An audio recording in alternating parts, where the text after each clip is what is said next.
नमस्कार दोस्तों, मैं संतोष, आप देख रहे भारत न्यूज। बेरोजगारी बेरोजगारी बेरोजगारी बेरोजगारी की आप बात करते हैं, लेकिन आप ये नहीं सोचते हैं कि अपने पीछे जो नन्हे मुन्ने जो 10 ठो पाल रखे हैं, पैदा कर रखे हैं, ये चीज़ आपने देखी नहीं। चले आते हैं बात करने की बेरोजगारी है, बहुत सारी है। एक तो खुद ही आप बेरोजगार घूम रहे हैं, ऊपर से 10-10 बच्चे पैदा कर दे रहे हैं।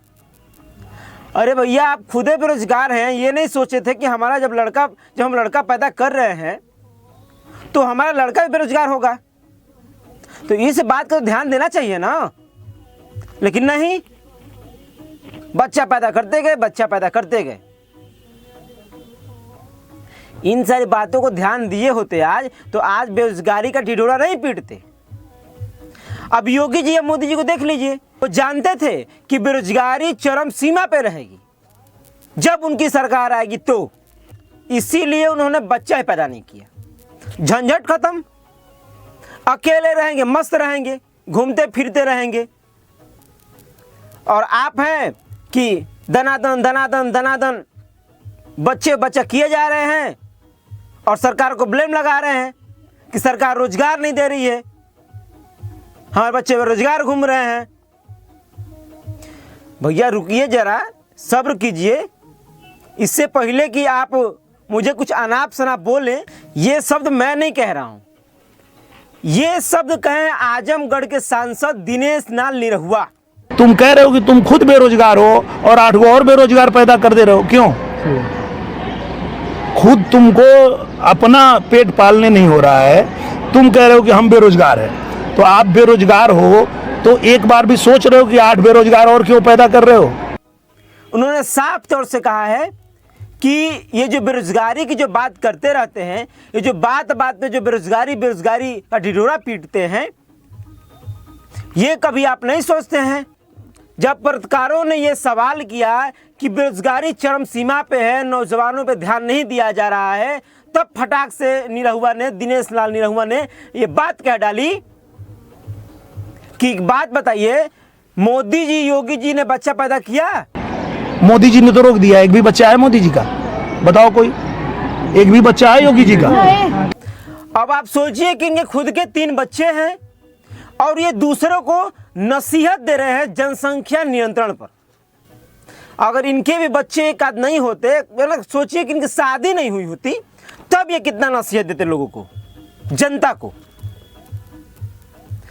जनता ने इनको चुना, सांसद बनाया, सुपरस्टार बनाया, और ये जनता पे इतना बड़ा इल्जाम ही कह सकते हैं, इतना बड़ा इल्जाम थोप रहे हैं। एक से एक नया बयान बीजेपी पार्टी के कार्यकर्ताओं द्वारा आ रहा है। अब जैसे लग रहा है कि ये मोदी जी का पूरी तरह से नैया डुबा देंगे ये लोग। जितना अच्छी तरीके से पार्टी को बना करके योगी जी मोदी जी लेकर चल रहे हैं, जिस तरीके से चुनाव माहौल भी चल रहा है, लेकिन अब लग रहा है कि इनके सांसद महोदय लोग ही इनकी नैया को पूरी तरह से इस बार के लोकसभा के चुनाव में डुबा देंगे, ऐसी बयानबाजी दे करके। अब ऐसा भला कोई कहता है कि योगी जी मोदी जी ने बच्चा पैदा किया ही नहीं? मोदी जी ने तो रोक दिया। एक भी बच्चा है मोदी जी का? बताओ कोई, एक भी बच्चा है योगी जी का? अब आप खुद सोचिए, इनको जनता ने चुना, आजमगढ़ के लोगों ने चुना सेवा के लिए, जनता की सेवा के लिए, और ये जनता पे ही, लोगों पे ही इतना बड़ा इल्जाम लगा रहे हैं, लोगों को नसीहत दे रहे हैं। सुपरस्टार क्या बन गए, सांसद क्या बन गए, अपने अस्तित्व को ही भुला दिए कि हम लोगों के बीच थे, हम भी एक नॉर्मल इंसान थे, हम भी कुछ नहीं थे। जब हम स्टेज पे शो करते थे, नाचते थे, गाते थे, ये सारी चीजें करते थे, उस समय में मैं सांसद नहीं था। ये शायद दिनेश लाल निरहुआ भूल चुके हैं, और वो लोगों को नसीहत देते चल रहे हैं कि आप जनसंख्या पे नियंत्रण लगाइए, अगर बेरोजगारी दूर करनी है तो।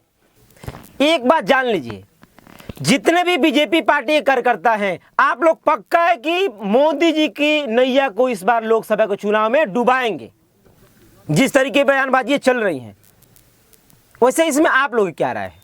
जिस तरीके से दिनेश लाल निरहुआ आजमगढ़ के सांसद जो भी प्रत्याशी भी है फिलहाल, उनको टिकट मिला है, क्या लगता है इस तरह की बयानबाजी से वो आजमगढ़ में जीत जाएंगे, फतह कर पाएंगे? कमेंट सेक्शन में जरूर बताइएगा। आप ये खबर भारत न्यूज़ पे देख रहे हैं। देश, दुनिया और राजनीतिक खबरें देखने के लिए आप हमारे साथ बने रहें। धन्यवाद।